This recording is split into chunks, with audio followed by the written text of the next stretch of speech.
Hi, everybody. Mind the wild. I'd hate for you to think that just because we're tapping into natural energies in comparison to the astral layers of reality that we're working with over at the astral oracles, that these energies are somehow less powerful, less influential, or has less bearing on our lives. It's often quite the contrary. You can live fine and well without being aware of the astral layers of reality. But these layers that we examine over here at Mind the Wild, where we're tapping into the etheric and the etheric imprints of the physical, they exert a major influence on our existence. And of course, it's often these fairly static energies, colors, textures, foodstuffs, crystals, minerals, whatever, plant, animal, so forth and so on. But of course, it's also these strange beings or spirits that inhabit us, inhabit our physical realm. Occasionally the dragons have talked about what they call chiral dimensions.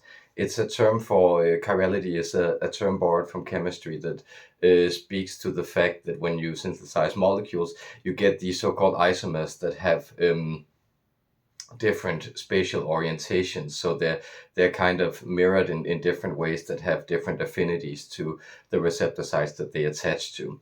um, they use this image to point to the fact that there are parallel realities that aren't of a different vibrational quality in the horizontal hierarchy. So it's not like a lower or a higher hertz frequency or rate of vibrational oscillation, but it's rather parallel. So they actually are made up of quite the same stuff that we are and have some overlapping qualities, but actually exist right next to our reality and are only slightly altered from it. And this is often this is where they explain the dragons, um, that you'll find these fey kind of beings, these what we call Veta in the Norse tradition, and that relates to the English word waves, but it is a kind of catch-all term for all these spirits we have that you'd probably call something like, gnomes and leprechauns, trolls, giants, um, maybe even ghosts, though that's kind of a different story. Elves, of course, these different beings that you probably, in English often approach with the Irish tradition and use the word fae. Hope I'm not confusing you too much with the terminology here, but what we're pointing to are these beings that exist right next to our reality and that we often share spaces with, and that seem to be able to tamper with our reality if we're not very aware and if we're not honoring them in some respect. So I'm in this new, very old house. It's 152 years old, and it's kind of passed between. They're called Frisian houses. So they've kind of passed between cultures. This is ancient Frisia and other Germanic peoples that are actually closely related to the Anglo-Saxons. It used to be a German village, and now it's majority Danish, but there's still like a lot of Germans here, and of course it is just like a strange hazy energy here in the borderlands where everything seems to lend itself to crossing over. The people who own this house are like opera people, like classical musicians, and I can tell that they are like yours truly, also kind of sensitive, slightly kooky people, and it seems to have a will of its own. It seems to attract kind of artist junkie types, crazies type of people. So what the house itself has been informing me was that it kind of had a dude living here before where everything broke down for him, and I've been clearing out the energies and everything. But the reason that it did that was that it wanted to have that negative experience so it could make aware to the owners that they needed someone to get in and actually take care of the house and restore it. And here I am. And he ran off to Thailand without paying his bills and everything. So it was a real mess when I got here. But of course, I'm also kind of coming out of the situation where I myself took off from the great abroad, and it with mixed results, because like the thing that you're trying to escape, of course, only becomes more inescapable as you move away from it. The monkey always moves along, as a Danish saying goes. Um, and I can tell that this influence, this spirit of the house, it is kind of governed by what in Danish is called a nisse, a gnome.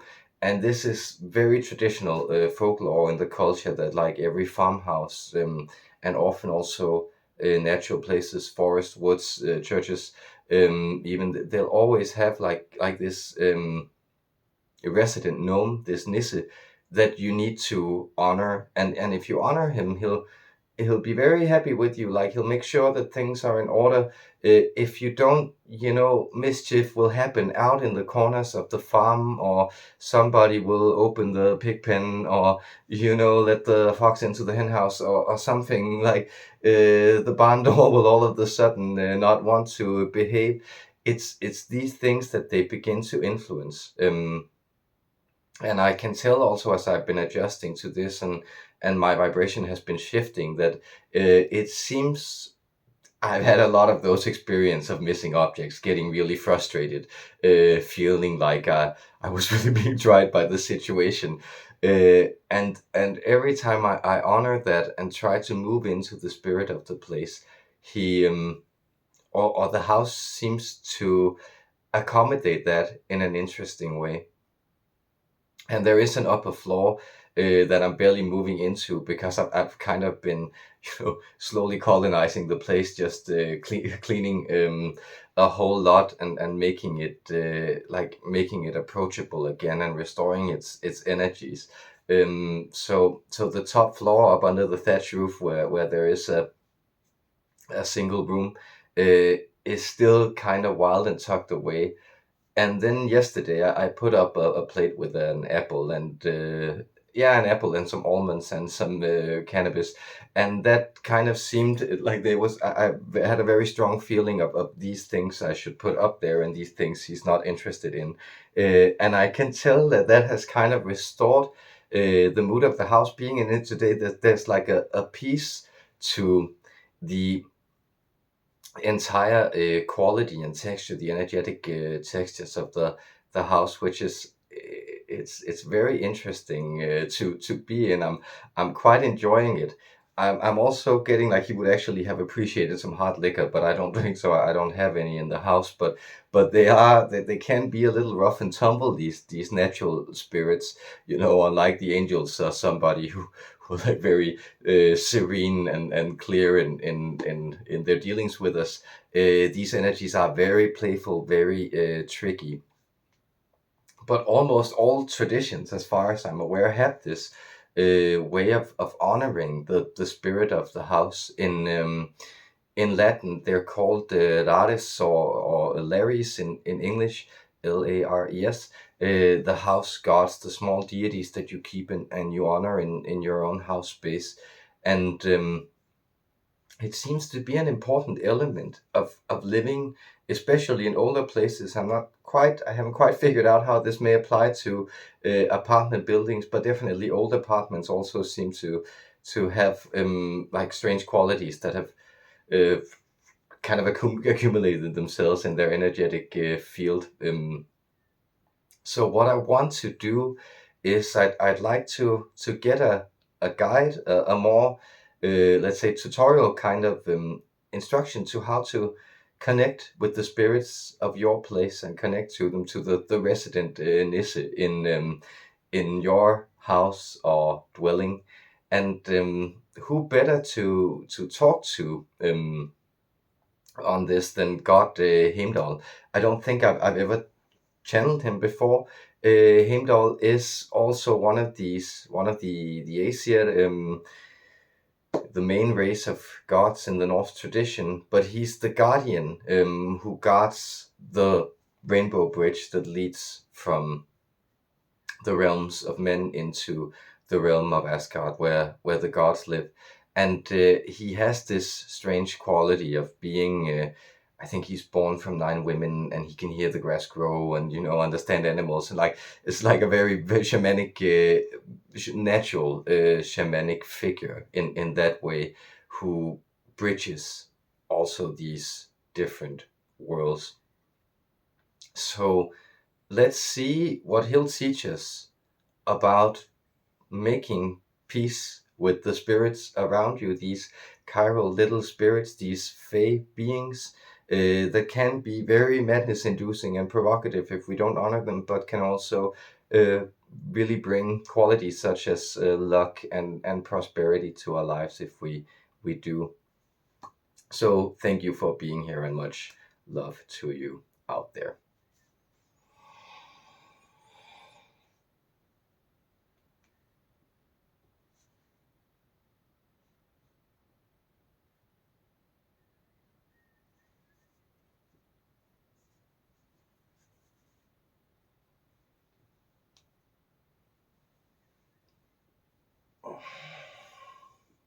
Speaking to you is the god Heimdal.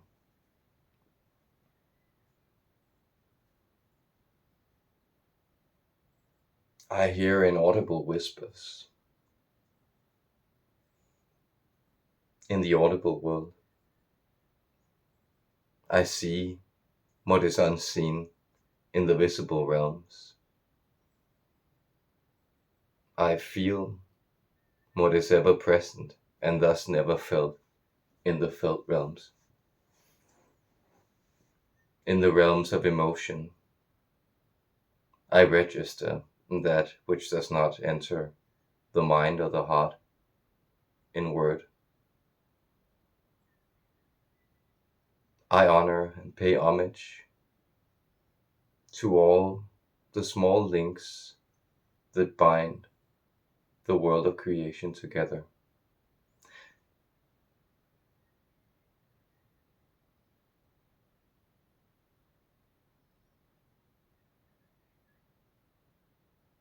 Hence, I come to you to teach you about these ever-present realms.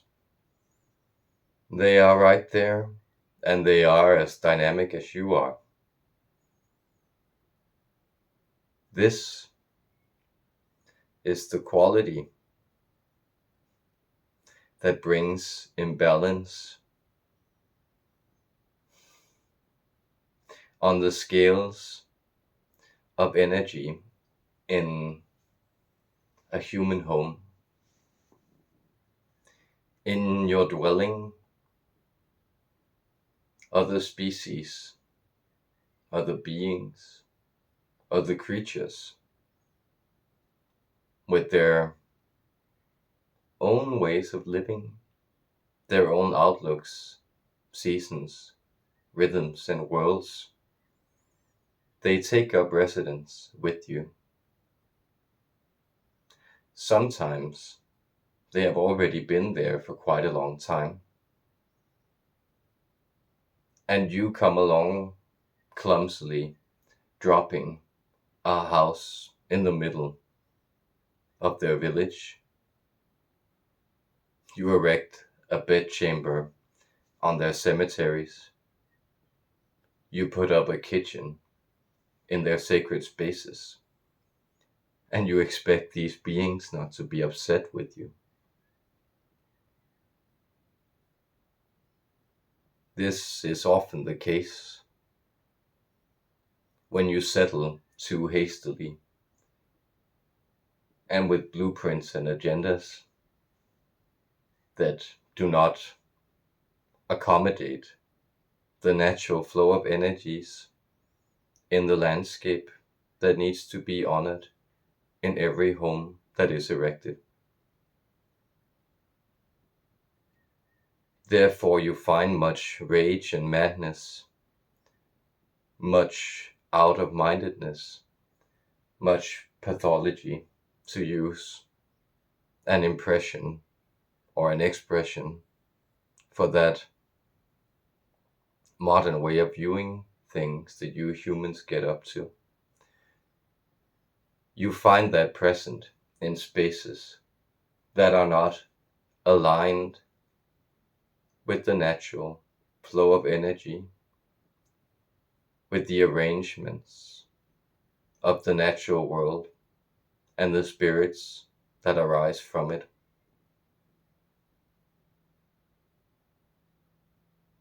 Behold the strong sentiments that then stir from these imbalances, and behold how your heart has to take them in to try to balance them.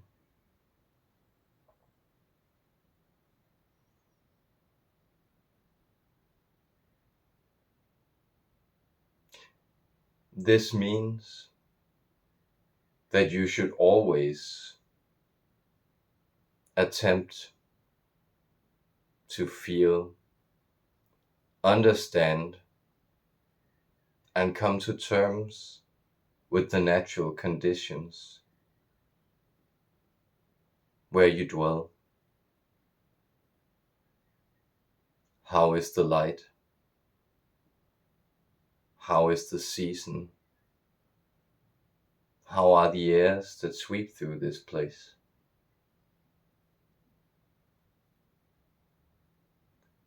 And what are the whispers that are being carried along with the winds as they travel from afar to far away, only briefly stopping to tell you a tale of faraway lands and of promises yet to come?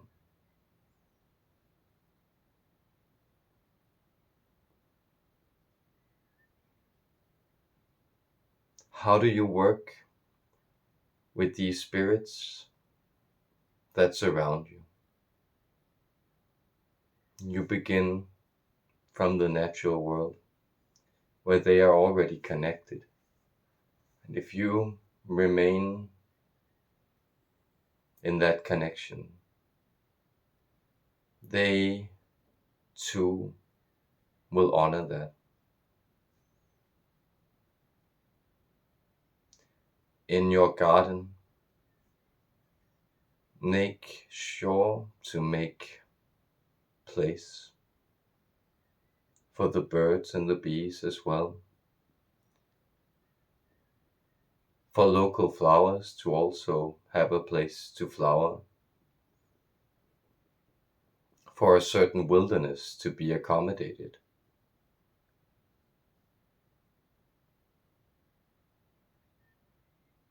Make sure that there are ways where energy can pass both into and out of the garden. Make sure there is a flow, a stream or a creek, even if it is only an energetic one. A river runs through everything.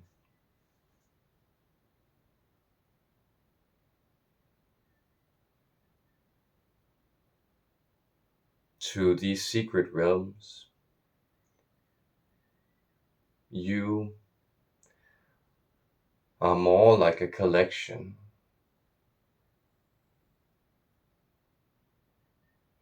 of torrential energies,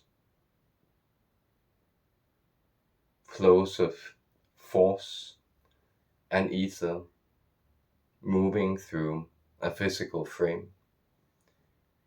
This you resemble much more than a still being moving in locked spaces.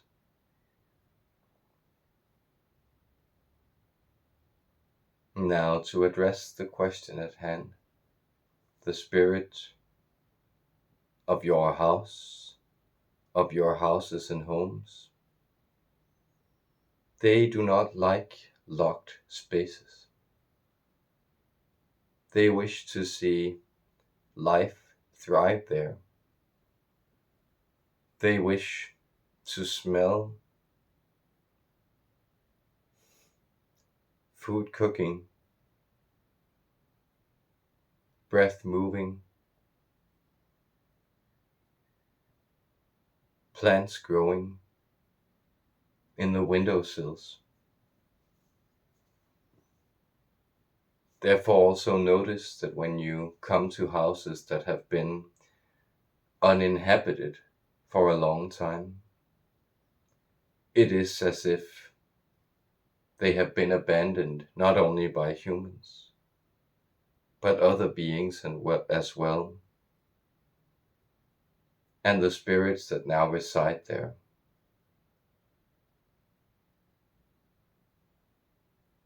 are dead spirits from the realm of lost souls.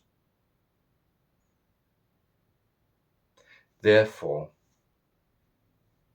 make sure you fill your spaces with life force. Therefore, make sure that you bring an offering of harvest to your resident being, to the Nisse that dwells here. What does he like? What does she prefer?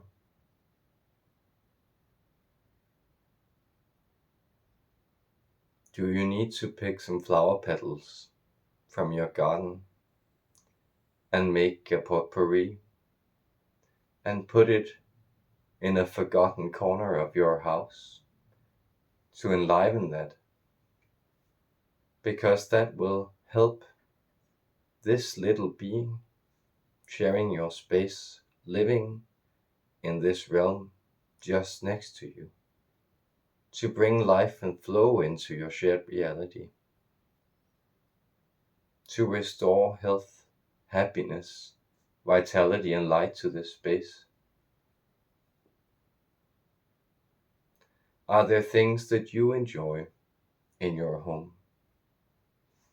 And are you willing to put them forward and share them with these beings?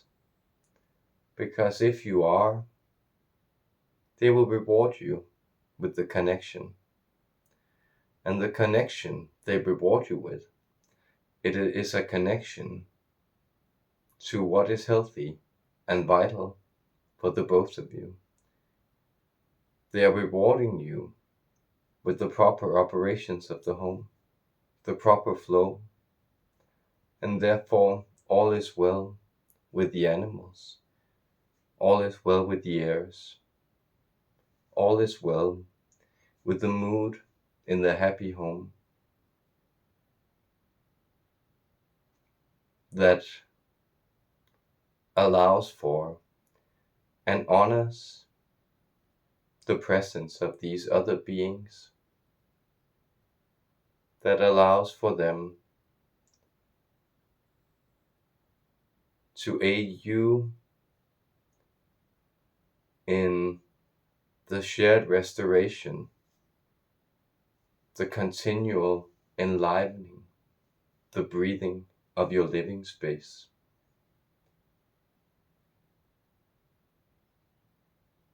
Feel the flow of nature. Listen to the unheard voices that speak continuously around you in their languages of shape, of color and of mood.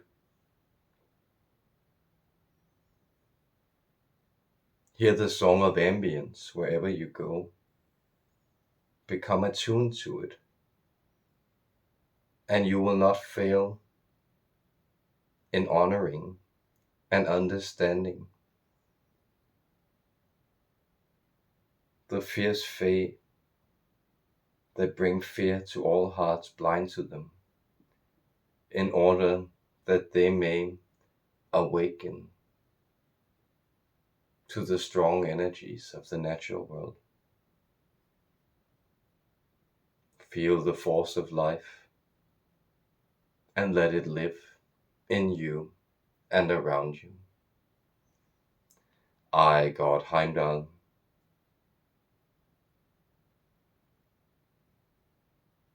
I bid you farewell with the instruction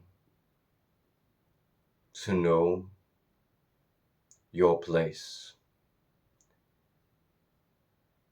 to know yourself inside and out. Farewell, beloved human beings.